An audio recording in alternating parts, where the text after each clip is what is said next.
বলে মন্ত্রিত্ব দিয়ে দেব, আসনটা ছেড়ে দেন।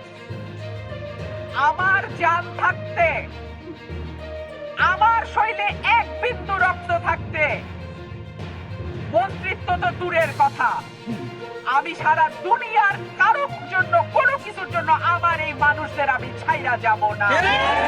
সরাইল এবং আশুগঞ্জের দুই এলাকায় এমপি নির্বাচন করবেন রুমিন ফারহানা। তিনি মঞ্চে বক্তব্য রাখেন আর বলেন যে বেগম খালেদা জিয়া থাকা অবস্থায় দলকে জিজ্ঞাসা করেছিলেন কেন রুমিন ফারহানাকে বহিষ্কার করা হয়েছে। দল তার উত্তর দিতে পারে নাই। তিনি আরও জানান, দল থেকে মন্ত্রী দেওয়ার কথা বলা হয়েছে তাকে, তার বিনিময়ে তাকে সরাইল এবং আশুগঞ্জের 2 আসন ছেড়ে দিতে বলা হলে তিনি বলেন মন্ত্রিত্ব লাগবে না, সরাইল এবং আশুগঞ্জের মানুষকে ছেড়ে আমি কোথাও যাব না। এখন আমার দল আমাকে সকাল বিকাল টেলিফোন করে, বলে মন্ত্রিত্ব দিয়ে দেব, আসনটা ছেড়ে দেন। আমার জান থাকতে, আমার শরীরে এক বিন্দু রক্ত থাকতে মন্ত্রিত্ব তো দূরের কথা, আমি সারা দুনিয়ার কারোর জন্য কোনো কিছুর জন্য আমার এই মানুষদের আমি ছাইরা যাব না। যাদের জন্য আমি এই লড়াইটা করেছি, আমার প্রাণের দল, যে দলের হাত ধরে আমার রাজনীতিতে আসা, আমার নেতা, 3 বারের প্রধানমন্ত্রী, দেশনেত্রী বেগম খালেদা জিয়া। বেগম খালেদা জিয়া আমাকে এই রাজনীতিতে নিয়ে আসছে। বেগম খালেদা জিয়ার ভালোবাসায়, আশ্রয়ে, সহযোগিতায় আমি এতদূর আসছি। আমার মা যেদিন মারা গেছেন সেই দিন আমি বহিষ্কার হয়েছি। আমার মা জীবিত থাকা অবস্থায় আমাকে বহিষ্কার করা যায় নাই। আমার মা দেশনেত্রী বেগম খালেদা জিয়া হাসপাতালে যাওয়ার 2 দিন আগে বলেছিলেন, 23 নভেম্বর উনি হাসপাতালে ভর্তি হয়।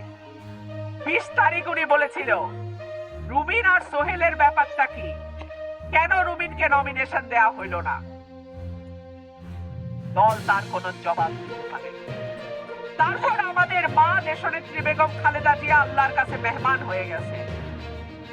এরপরে দল আমাকে বহিষ্কার করেছে, এখন আবার বলে মন্ত্রিত্ব। আমি কোনোটাতেই আমার এলাকার মানুষকে পালাইয়া দিয়া যাব না। আপনারা তো নির্বাচন আসলে ভোট দিতেন।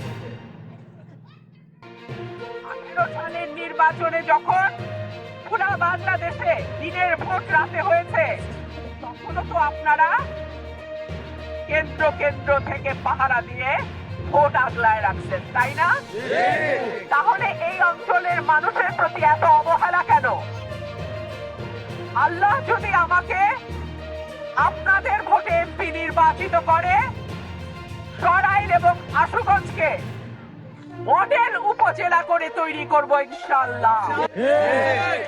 আমার মালিক আমার এলাকার মানুষ, আমার দায় আমার এলাকার মানুষের কাছে, আমার দায় জবাব আমার এলাকার মানুষকে আমি দেব, কারণ তাদের ভোটে আমি হয় এমপি হব না হব না, তাই তো?